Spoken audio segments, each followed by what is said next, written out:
నమస్తే వ్యూయర్స్. బాగా ఆకలేస్తుంది. బాగా ఆకలేసింది కదా అని ఎంత ఆకలేసిందో అంతా తినలేం. అలా అని తక్కువ తినలేం. విపరీతమైన ఆకలి, విపరీతమైన నీరసం. ఇది constant state of diabetic patients. ఎప్పుడు డ్రగ్స్ తీసుకోవాలి అంటే టాబ్లెట్స్ తీసుకోవాలి. తినిన తర్వాత టాబ్లెట్ తీసుకోవాలి. తినకముందు టాబ్లెట్స్ తీసుకోవాలి. అసలు ఈ టాబ్లెట్స్ ఎందుకు తీసుకుంటున్నాము? ఫుడ్ తగ్గిస్తే డయాబెటీస్ తగ్గుతుందా? నీరసం రాదా? ఇవన్నీ మనం మాట్లాడదాం. ఇన్ డీటెయిల్ మాట్లాడదాం. వీటన్నిటికి కూడా పరిష్కారం ఉంది. అసలు మందుల్ని మనం కంప్లీట్‌గా తగ్గిచ్చేసి నార్మల్ వ్యక్తిలా నార్మల్ లైఫ్ లీడ్ చేయొచ్చు అంటున్నారు. సుబ్రహ్మణ్యం గోరపల్లి గారు మనతో ఉన్నారు. ఆయన 25 ఇయర్స్‌గా ఫార్మా ఇండస్ట్రీలో ఉన్నారు. ప్రతి డ్రగ్ గురించి తెలుసు. ఏ ఫుడ్ ఎంత మోతాదులో తీసుకుంటే డ్రగ్స్ తగ్గించి డయాబెటిస్ కంట్రోల్ అవుద్దో ఆయనకి బాగా తెలుసు. వారిని అడిగి ఇవన్నీ ఇన్ డీటెయిల్ తెలుసుకుందాం. నమస్తే సార్. నమస్కారం అండి. ఫుడ్‌తో తగ్గించుకోవచ్చు డయాబెటిస్ అని కొంతమంది ఈ మధ్య చెప్తున్నారు సార్. కానీ ఎలా తగ్గించుకోవాలి? ఏ ఫుడ్‌తో తగ్గించుకోవాలి? ఇప్పుడు డయాబెటీస్ అనేది ఏంటంటేనండి, బేసిక్‌గా మన శరీరంలో ఉన్నటువంటి ఇన్సులిన్ సరిగ్గా పనిచేయని సందర్భంలో శరీరంలో ఉన్న గ్లూకోజ్ లెవెల్స్ పెరిగిపోతాయి కాబట్టి, అలా అన్‌కంట్రోల్‌గా పెరిగే గ్లూకోజ్ ఉన్నప్పుడు ఆ గ్లూకోజ్ ఏమవుతుంది, శరీరంలో ఉన్న ఇతరత్ర అవయవాలన్నిటిని దెబ్బతీస్తుంది. ఓకే. జనరల్గా మనం తినే ఫుడ్ నుంచి గ్లూకోజ్ వస్తుంది. ఆ గ్లూకోజు సెల్ లోపలికి వెళ్ళాలి, కణం లోపలికి. అది కణం లోపలికి వెళ్ళడానికి ఉపయోగపడేది ఇన్సులిన్. ఇప్పుడు ఈ కణం లోపలికి ఆ గ్లూకోజ్ వెళ్ళిందంటే కణము దాంట్లో నుంచి శక్తిని తీసుకొని ఆ శక్తి మన శరీరానికి వస్తుంది. ఇప్పుడు ఈ ఇన్సులిన్ సరిగా పనిచేయకపోవడము, లేకపోతే ఇన్సులిన్ ప్రొడక్షన్ అవ్వకపోవడము, ఇలాంటి సిచ్యువేషన్ ఉన్నప్పుడు వచ్చేది డయాబెటీస్ అంటారు. బేసిక్ ఇది మెటబాలిక్ డిసార్డర్ అంటారు. ఇది డిసార్డర్ అంటారు, డిసీజ్ కాదు ఇది యాక్చువల్గా. బేసిక్గా డయాబెటీస్ అనేది ఏంటంటే ఫుడ్కి సంబంధించినటువంటి ఒక డిసార్డర్. జనరల్గా మనం డ్రగ్స్ ఎందుకు తీసుకుంటామంటే మనకు ఫుడ్ మీద కంట్రోల్ ఉండదు కాబట్టి ఈ డ్రగ్స్ తీసుకోవాల్సిన పరిస్థితి వస్తుంది అనమాట. ఇప్పుడు ఫుడ్ మీద డిసీజ్ కాదు, ఇది డిసార్డర్ యాక్చువల్గా. సో దీని వల్ల ప్రాపర్ ఆర్డర్లో పెట్టచ్చు. అంటే దీంట్లో ముఖ్యంగా చేయవలసింది ఏంటంటే, ఒకటి ఫుడ్ రిలేటెడ్గా కేర్ తీసుకోవడం, మన ఫిజికల్ యాక్టివిటీ సరిగా ఉందా లేదా చూసుకోవడం, దానితో పాటు రెగ్యులర్గా మన బాడీలో ఉండేటటువంటి గ్లూకోజ్ని చెక్ చేసుకోవడం. ఈ మూడిటి మీద ఫోకస్ చేసినారు అంటే ఖచ్చితంగా ఈ డిసార్డర్ని ఆర్డర్లో పెట్టేదానికి అన్ని రకాల అవకాశాలు ఉంటాయన్నమాట. కానీ ఏ ఫుడ్ తీసుకోవాలి సార్? ఇప్పుడున్న కల్తీ అన్ని, ఏ ఫుడ్ పట్టుకున్నా కల్తీ, ఏది పట్టుకున్నా మనకి యాక్చువల్ న్యూట్రియంట్స్ అయితే అందదు.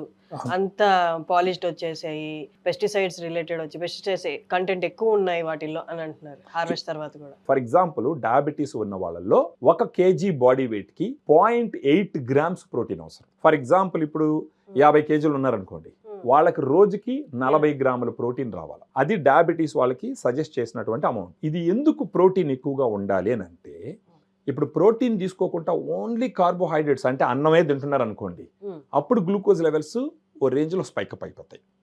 అది కాకుండా ఈ డయాబెటీస్ ఉన్న వాళ్ళకి మజిల్ మాస్ తగ్గిపోతూ వస్తుంది అనమాట, కండరాలు తగ్గిపోతూ వస్తాయి. అంటే మీరు డయాబెటీస్ ఉన్న వాళ్ళు చూసినారంటే రోజు రోజుకి సన్నబడిపోతా వస్తా ఉంటారు, చాలా తగ్గిపోతారు. వెయిట్ తగ్గడం ఇంపార్టెంటే కానీ ఉండవలసిన దానికన్నా తక్కువగా వచ్చేయడం మాత్రం మంచిది కాదు. సో అలాంటి వాళ్ళకి ఉపయోగపడేటటువంటి ఒక సప్లిమెంట్ వచ్చేసి ఈ డయాగ్రాండ్. ఈ డయాగ్రాండ్ ముఖ్యంగా ఇది ఏ రకంగా మిగతా వాటితో పోలిస్తే డిఫరెంట్గా ఉంది అని మనం ఆలోచించాల్సి వస్తే, దీంట్లో 5 రకాల ప్రోటీన్ ఇచ్చినాం అనమాట. అంటే మామూలుగా మార్కెట్లో ఉండే వాళ్ళలో 2 రకాల ప్రోటీన్స్, 3 రకాల ప్రోటీన్స్ మాక్సిమం ఉంటుంది. కానీ దీంట్లో 5 రకాల ప్రోటీన్ ఉంటుంది. ఎందుకంటే డయాబెటీస్ వాళ్ళకి ఒక రకమే ప్రోటీన్ ఫుల్గా ఇస్తే మాక్సిమం అబ్జార్బ్ కాదు. సో అందుకని దీంట్లో 5 రకాల ప్రోటీన్ ఇచ్చినారు. 5 రకాల ప్రోటీన్ కూడా ఏదని మీరు నన్ను అడిగినారంటే, ఒకటి వచ్చి వే ప్రోటీన్, కెసిన్ ప్రోటీన్, తర్వాత brown rice protein. Brown rice గురించి మీరు వినే ఉంటారు, డయాబెటీస్ ఉన్న వాళ్ళు బ్రౌన్ రైస్ తినమంటారు. ఆ బ్రౌన్ రైస్ నుంచి తీసినటువంటి ప్రోటీన్. ఇంకొకటి పచ్చి బఠానీలు, గ్రీన్ పీస్ అంటారు కదా, దాంట్ నుంచి తీసిన ప్రోటీన్. ఇంకొకటి వచ్చి సోయా ప్రోటీన్. సో ఈ విధంగా 5 రకాల ప్రోటీన్స్ ఈ పౌడర్లో ఇవ్వడం జరిగింది. దాంతోపాటు మొత్తం 30 మైక్రోన్యూట్రియన్స్ ఉంటాయి, వైటమిన్స్, మినరల్స్, ఆ తర్వాత వేరే వేరే ఇంగ్రీడియంట్స్ కూడా ఉంటాయి దీంట్లో. ఇది కంప్లీట్గా డయాబెటీస్ వాళ్ళు తీసుకోవాల్సినటువంటి ప్రోటీన్ పౌడరు. దీన్ని తీసుకోవడం వల్ల మార్నింగే తీసుకోవాలి దీన్ని. ఫర్ ఎగ్జాంపుల్ దీంట్లో ఒక స్కూప్ వచ్చి 12.5 grams సమానం.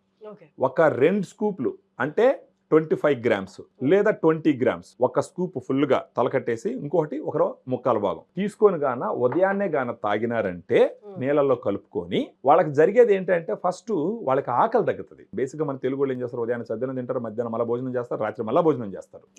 అలా చేయడం వల్లనే ఈ డయాబెటీస్ అన్కంట్రోల్గా ఉంటుంది యాక్చువల్గా. అలా కాకుండా మార్నింగ్ డయాగ్రాండ్ పౌడర్ కానీ తీసుకున్నారంటే దీంట్లో ఉన్న ప్రోటీన్ కంటెంట్ వల్ల దీంట్లో ఉన్న ఫైబర్, మళ్ళీ దీంట్లో ఫైబర్ కూడా ఉంటుంది. ఫైబర్ కూడా చాలా ఇంపార్టెంట్ డయాబెటీస్ ఉన్న వాళ్ళకి. దీంతో పాటు ప్రీబయాటిక్ కూడా ఉంటుంది, ఎఫ్ఓఎస్, ఫ్రక్టాలిగోసాకరైడ్ అని చెప్పేసి. ఇవన్నీ తీసుకోవడం ద్వారా ఏమవుతుంది అంటే ఫస్ట్ ఆకలి కంట్రోల్ అవుతుంది, అట్ ద సేమ్ టైం బాడీకి రావాల్సిన ఎనర్జీ వస్తుంది, వాళ్ళు డే ఫుల్గా ఎనర్జెటిక్గా ఉంటారు, ఆకలి తగ్గుతుంది.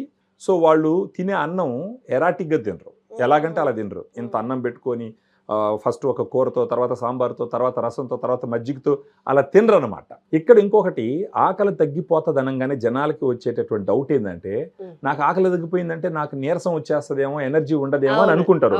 లేదు, ఎందుకంటే దీంట్లో ఉన్నటువంటి 5 రకాల ప్రోటీన్స్, ఇండియాలో 5 రకాల ప్రోటీన్లు ఉన్నటువంటి మెడికల్ న్యూట్రిషన్ థెరపీ, దీన్ని ఎంఎన్టీ అంటారు, మెడికల్ న్యూట్రిషన్ థెరపీ అంటారు దీన్ని.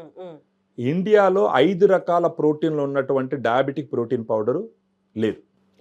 మిగతా వాళ్ళంతా 2 రకాల ప్రోటీన్స్, 3 రకాల ప్రోటీన్స్ ఉంటాయి, దీంట్లో 5 రకాల ప్రోటీన్స్ ఉంటాయి. దీంట్లో ఉన్న ప్రోటీన్ కంటెంట్ అయితే ఏమి, దీంట్లో ఉన్న వైటమిన్స్, మినరల్స్, ఫైబరు, తర్వాత ప్రీబయాటిక్, ఇవన్నీ కలిసి ఏం చేస్తాయంటే వాళ్ళ శరీరానికి ఇవ్వవలసినటువంటి ఎనర్జీని ఇస్తుంది, శరీరానికి ఇవ్వవలసినటువంటి పోషకాలన్నిటిని ఇస్తుంది, వాళ్ళ ఆకలిని తగ్గిస్తుంది.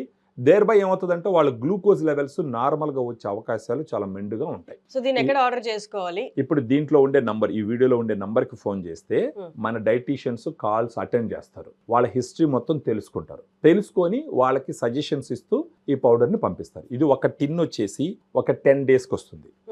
ఇలాంటివి ఒక మంత్కి 3 tins వాడుకోవాలి. అంటే ఒక టిన్ వచ్చేసి 400 గ్రాములు ఇది. ఇలాంటిది ఒక నెలకు వచ్చేసి ఒక 3 టిన్నుల దాకా అవసరం పడుతుంది. 1200 గ్రాములు ఉంటుంది, 1200 గ్రాములు ఉంటుంది. సో ఈ 3 తీసుకొని గాన నెలకు 3 టిన్నులు తీసుకొని వాళ్ళు దీన్ని తీసుకుంటూ మిగతా డిసిప్లిన్ కానీ పాటించినారంటే ఖచ్చితంగా నాన్ డయాబెటిక్ పీపుల్ ఎలాగైతే లైఫ్ లీడ్ చేస్తున్నారో ఆ విధంగా లీడ్ చేసే అవకాశాలు చాలా మెండుగా ఉన్నాయన్నమాట.